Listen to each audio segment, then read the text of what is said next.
Passion d'entreprendre. Passion d'entreprendre. Passion d'entreprendre. Passion d'entreprendre. Salut tout le monde, bienvenue dans ce 41e épisode de Passion d'entreprendre. On rencontre un entrepreneur ultra motivé. C'est Cédric, fondateur de Maison Mounique, entreprise de spiritueux haut de gamme et cofondateur des établissements Le Bourbon, Les Canailles et La Belle en Folie à Bordeaux. Cédric nous raconte son histoire entrepreneuriale que je trouve passionnante. Il s'est lancé très tôt dans le business, juste après ses études. Il nous raconte son parcours et sa vision d'entreprendre. Je vous rappelle que dans Passion d'entreprendre, on parle de tous les sujets qui concernent les entrepreneurs de la Nouvelle-Aquitaine qui nous racontent leur parcours. Mon objectif est de toujours rencontrer en face à face des gens investis et passionnés. Si vous appréciez Passion d'entreprendre, vous me le faites savoir en laissant un avis et en mettant 5 étoiles sur votre plateforme d'écoute préférée. Merci d'avance. On se retrouve pour échanger ensemble sur les réseaux LinkedIn, Facebook et Instagram. Bonne écoute. Salut Cédric et merci de venir dans Passion d'entreprendre. Ma première question, comment toi tu te définirais ? Direct, comme direct, ça. Ouais, tu veux, salut. Allez, bonne continuation. Merci beaucoup. Salut, écoute, déjà, merci de m'accorder du temps dans ton émission, c'est chouette. Écoute, je pense que je me définirais comme quelqu'un de passionné. Donc, je pense que ton émission tombe bien. Une grande partie de ma vie tourne autour de ma passion qui est l'entrepreneuriat. Et je pense que la définition qui me collerait le mieux, ça serait celle-ci. Parce qu'on va en parler, tu as plusieurs entités, tu as plusieurs entreprises. Et justement, avant d'entreprendre, avant de faire tous ces business, on va en discuter ensemble, c'est quoi ton parcours ? Déjà, je suis bordelais. Donc, j'ai grandi en périphérie de Bordeaux à Cadojac, précisément, où j'ai un parcours scolaire plus ou moins classique. Moi, j'ai grandi dans une famille de fonctionnaires, pas d'entrepreneurs pour le coup. Donc, mon premier déclic qui a avancé vers ce parcours-là par la suite, c'est que j'ai fait un BTS en management des unités commerciales, donc à Gustave Eiffel, ici à Bordeaux. Et un jour, du coup, il y avait une intervention de Danone qui du coup lançait une école de vente où ils recrutaient des profils un peu diversifiés, qui n'allaient pas chercher des gens dans des grandes écoles de commerce et qui allaient chercher justement des profils un peu atypiques dans des formations à Bac+2, Bac+5, tout ça. Et ils font cette promotion-là. Et j'ai été séduit, moi, par la vision de l'entreprise à l'époque. Et donc, j'ai fait un parcours où, chez eux, c'était un peu Koh-Lanta. On avait une promo de 50 et il faut arriver à la fin sur les poteaux pour avoir enfin le CDI. Et donc, je suis allé au bout du parcours où donc j'ai fait une licence marketing, commerce et vente, option agroalimentaire. Et donc au début commercial sur le terrain où ils m'ont baladé un peu dans le centre, j'étais à Brive-la-Gaillarde, Limoges, aller vendre mes petits yaourts en supermarché. Et par la suite du coup au siège à Paris où là j'étais à l'animation des ventes là-bas. Et puis un jour au siège je lève la tête et je me dis est-ce que c'est vraiment ça au final ? J'étais pris dans la machine où j'ai voulu avancer, faire le parcours etc. Mais est-ce que c'est de ça que j'ai envie de faire de ma vie, vivre à Paris dans ce stress où je commençais à avoir de l'eczéma partout ou même voir les gens plus âgés qui travaillaient, je sentais sans forcément la passion, justement ce qui m'animait plus plutôt que l'argent. Et coordonner à un moment où du coup dans le cursus, moi j'avais un prof qui distillait des mares de raisin à Montpellier, dans le sud de la France. Et du coup, je me dis, attends, avec cette matière première-là, on peut peut-être faire quelque chose de chouette. Et à Bordeaux, mes racines, il y en a à profusion. Et on sait que les vins de Bordeaux, ça a été un peu plus compliqué ces dernières années. Mais peut-être que redorer le blason de ces beaux châteaux et de ces artisans par un autre levier, ça pouvait être quelque chose de chouette. Et donc, je plaque tout. Je plaque tout. Je vais au bout, je passe mon diplôme, j'ai mon master 2, etc. Je dis gentiment merci à Danone et je me lance tête baissée sans forcément beaucoup d'économies dans ce projet fou que de faire des spiritueux à partir de raisins. Et justement, comment toi, t'es venu l'envie d'entreprendre ? Donc, tu bascules, là, tu te dis, c'est moi qui entreprends. Est-ce que tu as déjà un rêve, un objectif ? Ou tu te dis, je veux juste entreprendre et après, on va voir ce qui se passe ? Ouais, je pense que j'avais quand même, vraiment depuis le début, toujours ça plus ou moins en moi. Tu vois, je m'étais toujours essayé à des petites... comme beaucoup d'entrepreneurs, je pense, mais des petites expériences à l'école, déjà au lycée où je vendais des casques Beats sous le manteau. Après, je m'étais essayé à du marketing de réseau où on vendait des canettes énergisantes, mais j'avais quand même voulu avec des copains réinventer le modèle. Bon, bref, j'avais déjà, je sens cette fibre-là. J'aimais que les jeux de stratégie, que c'était les jeux vidéo, etc. Il fallait que ça soit un peu de la stratégie où je pouvais créer, concevoir des trucs, etc. Donc, je pense que j'avais vraiment ça dans le sang. Sans le matérialiser, savoir que c'était finalement l'entrepreneuriat, etc. Et voilà, et ce qui compte par-dessus tout, je pense, c'est d'être heureux. Et là, quand j'ai vu que j'étais plus heureux dans mon parcours donc d'études et surtout au travail, je me dis que c'était le bon moment, quoi, de tout plaquer, d'essayer. Il n'y avait pas de risque, j'avais rien à perdre, pas de maison, pas d'enfants, pas de famille. J'avais 22 ou 23 ans. Au pire, je dormais sur le canapé chez mes parents où je suis sûr que ma chambre et le lit étaient peut-être encore fait. Et je pouvais essayer, quoi. Et c'est ça où je me suis dit, go, il faut y aller. Donc, tu avais la grosse envie. Ouais. Et donc, tu es parti sur quoi comme premier projet ? Ouais, premier projet, du coup, c'est donc j'ai créé Maison Mounique. donc qui est une maison de création de spiritueux d'excellence, où son univers gravite autour du vin et de la vigne. Donc à Bordeaux principalement. Donc le premier projet de cette entreprise Maison Mounique s'appelait Vodka Nadé, donc pas trop foulé pour le nom, c'était notre nom de famille du coup, où on a voulu donc créer la meilleure vodka possible à partir de cette matière première qui est très noble, qui est le raisin de Bordeaux, mais sans avoir vraiment de connaissances très établies. En fait, j'ai pris le problème à l'inverse, j'ai dit bon, je sais pas faire, je vais aller rencontrer des gens qui sont experts dans ce domaine-là pour arriver à faire ce produit-là et légitimer de coup un produit de qualité. Et donc j'ai rencontré plein de distillateurs dans le Bordelais, plein de vignerons, jusqu'à me lier d'amitié avec plusieurs d'entre eux, et dont un qui s'appelle Christophe Gauville, qui m'a pris sous son aile et qui m'a dit, qui était à Cognac, qui avait marre de distiller que ses raisins cognacés, et ça lui bottait bien d'aller distiller des raisins de Bordeaux, et qui avec lui, on a réussi à faire un produit qui a été reconnu, je crois qu'on a plus d'une vingtaine de médailles à l'espace de 6 ans, qui a été sur les plus belles tables, Michel Guérard, les Caudalie, Etchebest, la Corniche, la Itza, voilà, beaucoup d'étoilés en France, grâce à lui, son savoir-faire de distillateur, et moi, grâce à ma vision de là où je voulais amener le produit, en tout cas, et quel profil aromatique je voulais aller chercher. Mais vraiment formé sur le tas, quoi. C'était mon idée, fonce tête baissée, on va voir si on va y arriver, on s'entoure de gens compétents, et on essaie de mettre ça au point, quoi. Parce que justement, tu rentrais sur un domaine qui quand même où il y a beaucoup de monde sur le marché. C'est clair. Il y a une grosse concurrence et à aucun moment tu dis là ça va être un petit peu chaud. Je pense ma jeunesse finalement, et du coup croire au rêve que tout est possible, ça m'a aidé à mener à bien ce projet. Après j'ai été confronté, ça a été très dur parce qu'en plus donc la vodka, je sais pas si tout le monde le sait, mais en fait la vodka, contrairement à ce qu'on pourrait penser, c'est juste le fait de distiller une matière première agricole à un certain degré. Ce n'est pas forcément que de la pomme de terre ou de la céréale. Ce que j'allais dire, moi je pensais que c'est que de la céréale. Et voilà. Donc en fait non, la vodka, le procédé de fabrication, c'est de distiller une matière première à un certain degré qui est 96. À partir du moment où on fait ça, ce procédé-là, on est sous appellation vodka. C'est pas aussi fermé et restrictif que pourrait l'être la tequila, les cognacs, etc. C'est vraiment beaucoup plus ouvert. Donc du coup, le fait d'utiliser une matière première qui est le raisin en plus de Bordeaux, contrairement à la pomme de terre ou des céréales, ça nous a en plus positionné un positionnement qui est beaucoup plus haut de gamme que les autres concurrents sur le marché. Donc on arrive, on n'est pas connu, on est très jeune. Et on a la prétention de vendre une des vodkas les plus douces et les plus agréables du monde. Donc on s'est pris beaucoup de portes dans la tête. Mais à force de persévérance, de travail, de la confiance aussi de certaines personnes, voilà, qui crédibilisent le projet, hein, comme voilà, des tables qu'on a citées comme tout à l'heure, Michel Guérard, etc., Genis-les-Bains, qui est seul 3 macarons Michelin de la région, nous a légitimés. Et enfin, après, les gens se sont mis à comprendre et on a trouvé notre public petit à petit sur un marché de niche, hein, qui étaient les établissements qui recherchaient l'excellence, donc voilà, les tables gastronomiques, les bars à cocktails, les jolis cavistes. Petit à petit, on a fait notre trou dans cette niche-là, et c'est comme ça qu'on a réussi à sortir notre épingle du jeu, par la qualité du coup. Et après, on a dérivé avec plusieurs autres spiritueux, on a créé un gin à partir de raisins qui s'appelle les gin AVM, on a créé des cuvées de whisky qui s'appellent les whisky assemblage. Donc voilà, on a fait grossir petit à petit notre portefeuille de produits, et ça nous a permis de perdurer et d'avoir une entreprise qui est relativement stable depuis 6 ans maintenant. Donc depuis 6 ans, vous êtes installé, tu peux le dire maintenant ? Installé, j'aurais pas cette prétention parce que c'est encore une très petite entreprise, c'est très modeste, on n'est pas nombreux, il y a mon frère qui m'a rejoint dans l'aventure par la suite, et on a 2 alternants, donc ça reste une entreprise de taille très très modeste. Mais en tout cas à Bordeaux, je pense qu'on commence à avoir un petit nom, ça c'est sûr. En France, on commence dans certaines régions, mais non, ça reste une entreprise encore de taille, voilà, très humaine, modeste. comme on dit. À taille humaine, en tout cas. Et je pense qu'il y a beaucoup de gens qui disent, mais financièrement, comment ça s'est passé ? Parce que ça a engendré beaucoup de coûts, pas forcément, au départ. Alors, la chance du coup de notre modèle, finalement, c'est que on n'avait pas besoin de grand-chose. C'est-à-dire que comme on a travaillé qu'avec des intervenants les alambics, finalement, c'était pas les nôtres, c'était ceux du distillateur. Le raisin, j'ai acheté que ce que j'avais besoin. L'entrepôt, j'ai fait sous-traiter. On allait dans un entrepôt qui était à Mérignac.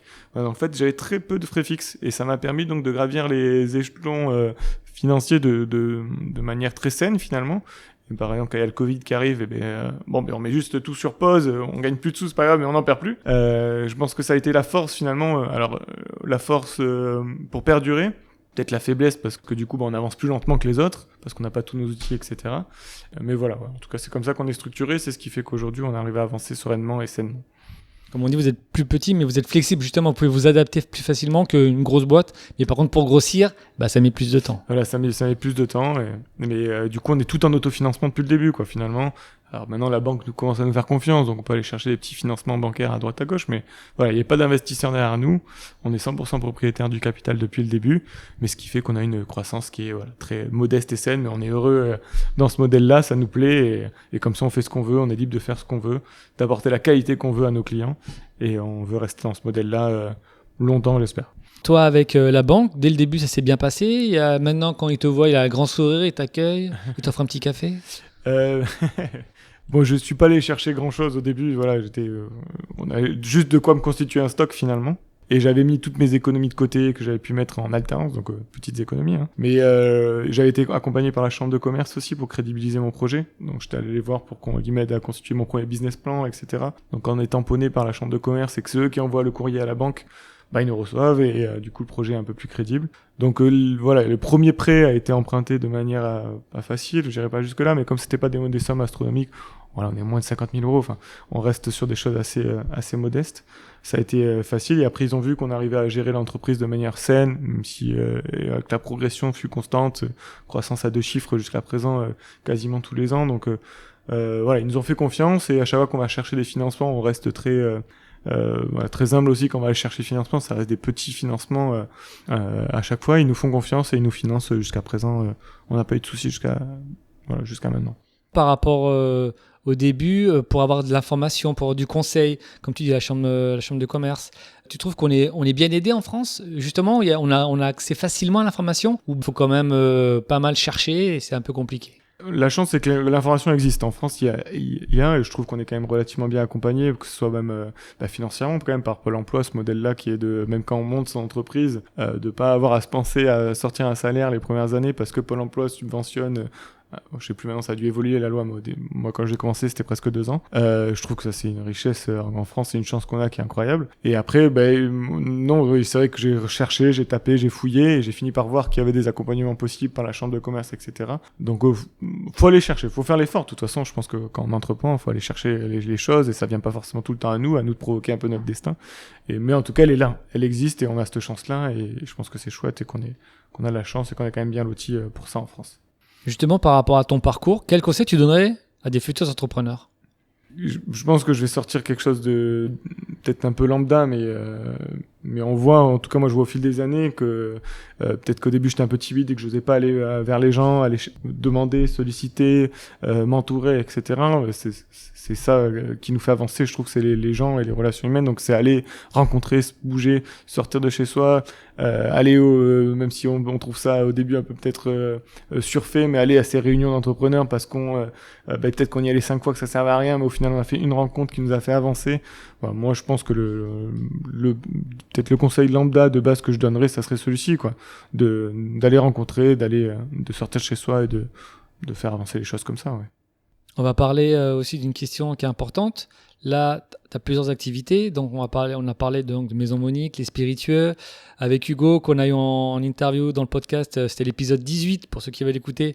Donc, tu as monté le Bourbon, La Belle en Folie actuellement, depuis quelques mois, avec Les Canailles. Et puis, tu as aussi Max, avec la marque Sapio de spiritueux. Donc là, Max, pour ceux qui veulent l'écouter, c'était l'épisode 9. On a le 3e membre du collectif, Cédric. Et justement, toi, avec tous ces associés, enfin tous, il y en a 2, mais je pense qu'il y en a d'autres aussi derrière. Comment ça se passe? Comment vous répartissez un peu les tâches? Tout dépend c'est vrai que tout dépend des sociétés. Par exemple pour Sapio, donc que j'ai avec Max, donc qui est cette fameuse entreprise où on a la vocation de démocratiser les spiritueux bio, artisanaux et de qualité au plus grand nombre, que je lançais avec Max pendant la période du Covid. Là, j'ai un rôle qui est peut-être un peu plus opérationnel que dans les autres structures, parce que là, c'est mon cœur de métier, c'est moi qui apporte l'expertise dans cette entreprise-là, qui est déjà la fabrication de ces produits, les recettes, tout le modèle de sourcer les matières premières, de créer les produits, la logistique qui va derrière, enfin tout le cœur de cette entreprise finalement, c'est vrai que c'est moi qui essaye de le mener. La partie commerciale aussi que je chapeaute en partie avec notre réseau qu'on avait déjà sur Maison Monique, donc on profite de ça pour aller continuer à démarcher les gens, même si c'est pas toujours les mêmes publics parfois, parce qu'on a un positionnement qui est un peu plus haut de gamme sur Maison Monique et beaucoup plus accessible avec Sapio. Et donc j'occupe cette fonction un peu plus opérationnelle. Max c'est plus le porte-parole de l'entreprise, parce que c'est lui qui a germé l'idée même au tout début, et qui a ses convictions fortes que vous avez pu entendre dans l'épisode, etc. Donc c'est lui ce porte-parole-là. Et après on chapeaute tous ensemble la stratégie, bien sûr, avec d'autres associés qui sont un peu dans l'ombre, comme Denis, qui est aussi son associé sur l'Empire, et Yannick, qui a la société Favorite, qui est une belle société de marketing et communication, qui a fait tout le branding de Sapio. Donc ils sont un peu plus dans l'ombre, mais voilà, on fait tous ensemble la stratégie. Alors que sur la partie restauration, donc les restaurants que tu as cités, là c'est plus Hugo qui occupe cette fonction plus opérationnelle, donc qui est là plus au cœur avec les équipes, avec un management plus présent, plus souvent sur le terrain. Moi je suis un peu plus en retrait sur la partie plus marketing, communication, les fonctions support aussi, toute la partie gestion, voilà, les choses qu'on voit pas mais qui sont importantes dans ces sociétés-là, et bien sûr la stratégie qu'on pilote ensemble. Et sur Maison Monique, pareil, j'ai pris petit à petit un peu plus de recul. Forcément, avec ces différentes activités, il a fallu que je prenne un peu de hauteur. Et c'est mon petit frère, donc Axel, qui lui gère plus les fonctions opérationnelles, d'aller voir les clients, d'aller livrer, s'occuper de la logistique, etc. Et moi qui m'occupe plus de, toujours bien sûr la stratégie de marketing, mais on met les fonctions support aussi qu'on a citées tout à l'heure pour la gestion, etc., la compta. Voilà, c'est comme ça aujourd'hui que je répartis mon temps et mes activités en fonction de toutes ces petites sociétés. Ça veut dire sur une semaine classique, comment tu gères justement ce temps? C'est-à-dire que du lundi au mardi, c'est telle entité, ou fin compte, non. Le lundi, ça va être un petit peu une heure ou deux le Bourbon, un peu Maison Monique, ou alors ça dépend des moments. Comment toi tu planifies tout ça? Ouais. Parce que ça fait, au bout d'un moment, ça fait beaucoup de boulot. Ouais, c'est clair. Non, ça fait beaucoup de boulot. Faut être rigoureux, organisé, ce qui est pas forcément ma qualité première, que je le deviens avec le temps, parce que Hugo trouve que je le suis. Bon, c'est pour vous dire à quel point on l'est pas à la base. Mais là, pas le choix. Ouais, il faut franchir une étape là-dessus. Donc, j'essaie de me former, de lire des livres, d'écouter des podcasts intéressants sur justement l'entrepreneuriat et toutes ces choses-là, pour essayer de progresser. Parce qu'aujourd'hui, jusqu'à présent, j'ai toujours fonctionné un peu justement à l'instinct, où je faisais en fonction des priorités, etc. Mais je vois que c'est pas gérable, surtout que là on vient tout juste d'acquérir donc un nouvel établissement qui est la Belle en Folie, qui est très gros et qui demande encore plus de rigueur, etc. Donc là il faut absolument que je structure mes journées et que je commence à le faire. Donc je commence un petit peu le lundi, je le garde pour Maison Monique, où je vois les équipes, on fait toutes ces fonctions là, et il y a des créneaux que j'ai gardés comme ça, mais là il faut que j'arrive à plus structurer justement tout mon temps, tout mon emploi du temps, pour être plus performant, être concentré et focus en fonction des entreprises. Et voilà, là, il faut un mois de franchir une étape en tant qu'entrepreneur pour être plus efficace et performant pour les sociétés. Mais là, aujourd'hui, pour résumer, c'est encore un peu hasardeux. Et il faut vraiment, c'est ma priorité cette année, c'est d'être plus structuré. Comme tu l'as dit, tu es passionné. Et toi, je pense que, depuis ce que tu nous dis depuis tout à l'heure, depuis le début de la conversation, toi, ta vraie passion, c'est entreprendre, c'est d'être dans la création du projet, peut-être pas forcément dans la gestion du projet après. Toi, tu as vraiment cette flamme-là de créer, si je me trompe pas. Tu m'as bien cerné, visiblement. C'est ce qui m'anime, c'est ce que j'adore ça. C'est créer. Moi, je pense que tu as bien dit le truc. C'est au-delà d'entreprendre, c'est même créer, concevoir. Tu vois, que ça, même les recettes avec mon frère quand on crée des produits, j'adore ça. C'est pour ça imaginer, c'est pour ça que déjà en 6 ans, je sais plus, on doit être 6-7 marques sur Maison Monique, plus Sapio. J'adore ça. Ouais. C'est vrai que c'est ce qui m'anime. Et mon rêve, du coup, là où j'aimerais qu'on aspire, c'est arriver à avoir une structure de groupe assez importante pour que je puisse encore plus déléguer ces fonctions support, tu vois, qu'on citait, la compta, etc. Je trouve pas que c'est là où j'ai de la plus-value. Je le fais parce qu'il faut le faire. La gestion aussi, il faut le faire, c'est super important et que ça nous permet d'avoir des indicateurs, etc. Mais mon rêve, mon goal, c'est qu'on soit assez assez gros, pas puissant, mais pour pouvoir déléguer ces missions-là et me consacrer à la création, la conception, la stratégie. Tu vois, même ici, les restaurants, c'est moi qui ai conçu tout le marketing, la déco, des lieux qu'on a à créer. Je me suis passionné pour ces tâches-là, alors que je suis pas du tout décorateur intérieur, etc. Mais on crée, on assemble des choses ensemble. Il y a quelque chose qui se passe d'assez fort, et que c'est dans ces périodes-là où je suis boulimique de travail et que j'adore, et que je sens que je suis dans la zone. Je crois que c'est comme ça qu'on l'appelle. Et que je peux travailler comme un bulldozer et que je suis heureux à ces moments-là. Donc ça, c'est clair. Mon rêve, c'est d'arriver à continuer à faire ça.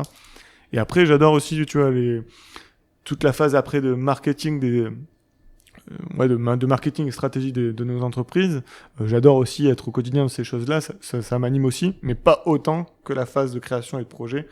Après, il y a aussi des projets dans les entreprises et ça, c'est chouette, voilà, qu'on soit une nouvelle marque ou quand on veut donner un temps fort sur une marque, une de nos marques et qu'on doit construire un plan stratégique. Là, je suis hyper épanoui. Et voilà, ouais, mon rêve, c'est de continuer à pouvoir créer, concevoir des choses et un peu plus déléguer le reste des missions. Quelle a été pour toi la rencontre la plus marquante dans ton parcours professionnel ? Je pense que c'est Hugo, parce que c'est vrai que Hugo, il a cette capacité, je trouve, et cette force à voir grand. Et moi, je pense que comme j'étais pas forcément... voilà, comme je t'ai dit tout à l'heure, j'étais une famille de fonctionnaires où on fait attention, on part pas de risques, etc. Même si je suis un entrepreneur né, je pense, j'avais toujours ce frein, tu vois, de faire attention, de pas prendre trop de risques, de mesurer. Tu vois, je te disais, Maison Unique, c'est petit, on a fait attention, step by step, les crédits, tout ça, on n'a pas mis all-in tout le temps. Hugo, c'est all-in. C'est on y va à fond. C'est pas qu'il est inconscient, hein, je dirais pas ça, mais il y va, il a une idée, il y va tête baissée, il fonce et il rêve grand. Et je pense qu'il m'a permis d'avoir ce déclic-là, de rêver plus grand. Moi, jamais j'aurais cru quand j'allais avoir le Bourbon, qui est déjà une super entreprise. Là, aujourd'hui, on a la Belle en Folie. L'établissement, il est sublime. C'est la plus belle vue de la ville. L'établissement, il est énorme. Je pensais pas qu'un jour j'aurais la chance de piloter une entreprise de cette taille-là. Et c'est grâce à Hugo. Donc c'est lui qui m'a fait franchir vraiment, avec tous les défauts qu'il a, je pense, je veux le dire, mais en tout cas c'est lui. Tout le monde. mais en tout cas c'est lui qui m'a fait grandir et devenir un entrepreneur plus ambitieux. Voilà, je pense que ça a été lui. C'est votre complémentarité, votre force. Ouais, clairement. Je pense qu'on n'est pas du tout pareil et que c'est ce qui fait que les entreprises progressent et que notre petit groupe avance. C'est une certitude. On est deux piliers. Les gens, même nos staffs, demandent comment c'est possible qu'on soit si différents. Mais c'est ce qui fait. Moi, je pense que justement, je le cadre et je le freine et je le structure, ou je lui fais se poser plus de questions. Et lui, il me permet d'avancer plus vite, plus fort et plus loin. Ouais. Donc, je pense que ça marche à fond. Lui, il adore l'opérationnel, il adore être là, parfois tard, parce qu'il est né il s'est construit en tant qu'entrepreneur dans ce monde-là, tard, la nuit, etc. Il adore ça. Moi, on m'appelle le plus pantouflard. J'ai des horaires plus classiques où je me lève un peu plus tôt. Et donc, ouais, je pense que du coup, on couvre les 24 heures tous les deux. Donc, les entreprises, elles sont jamais sans nouvelles d'un dirigeant.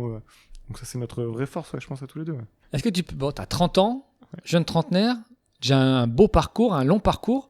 Est-ce que tu peux nous raconter un échec qui t'a construit ? Je pense que justement, tu vois, malgré tout, on parle de la vodka, etc.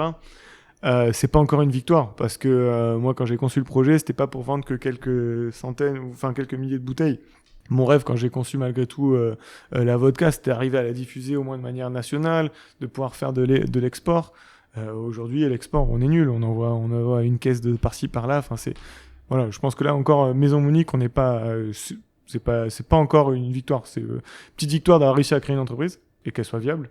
Mais elle est pas du tout à la hauteur de ce que j'espérais quand j'ai créé l'entreprise. Je rêvais quand même si quand je me suis lancé, même si je disais que j'étais pas ambitieux. Si j'étais ambitieux, mais je prenais moins de risques. Avec Hugo, j'ose prendre plus de risques. Voilà, c'était plutôt ça, pour préciser.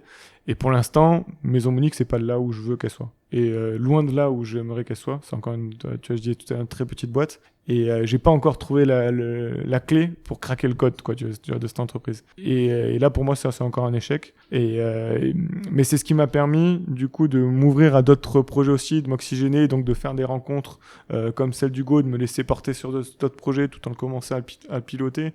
Et en m'oxygénant le cerveau en allant sur d'autres projets, je reviens sur Maison Unique avec des idées plus fraîches, plus neuves. Tu vois, on en parlait en off tout à l'heure, mais aussi, comme nos entreprises sont un peu complémentaires, là, je suis fournisseur d'habitude. Aujourd'hui, j'ai les établissements qui achètent ce type de produits. Je comprends mieux les enjeux, je comprends les problématiques qui sont des fois pas liées qu'aux produits, qui sont liées au marketing, qui sont liées à la logistique, les approvisionnements, même la facturation parfois, qui peuvent être un frein. Voilà, je comprends encore mieux. Mais c'est un échec pour moi aujourd'hui de pas avoir fait grandir cette entreprise plus que ça. Ouais. Donc là, tu es un petit peu impatient parce qu'en fin de compte, c'est vrai que monter un business, ça prend du temps. Donc là, tu dis ça fait 6 ans, Maison Unique. Et peut-être tu n'as pas pris assez de risques, comme tu disais au début, comme ce que tu fais avec Hugo maintenant. Ouais, clairement. Je suis frustré. Je suis pour l'instant frustré. Et j'ai pas encore la stratégie qui me permet de le débloquer. Est-ce que, tu vois, si c'était justement prendre des risques et faire une levée, par exemple, tu vois, je disais que ça m'allait, ce modèle familial, et ça me plaît, cette liberté, parce que je pense que, moi, si j'entreprends, en tout cas, c'est pour être libre, de pas avoir cette pression aussi, de pouvoir faire ce que j'ai envie. De suite, dès que tu fais rentrer des actionnaires, je le vois sur les restaurants, par exemple, où là, on n'est pas tout seul, on a des actionnaires, on est libre, mais quand même, on a des responsabilités et des engagements à tenir vis-à-vis de nos associés. Donc, c'est pas la même forme de liberté tout de même. Et j'ai pas encore trouvé la clé, tu vois. Je sais pas demain qu'est-ce qui peut faire qu'on accélère vraiment sur Maison Monique.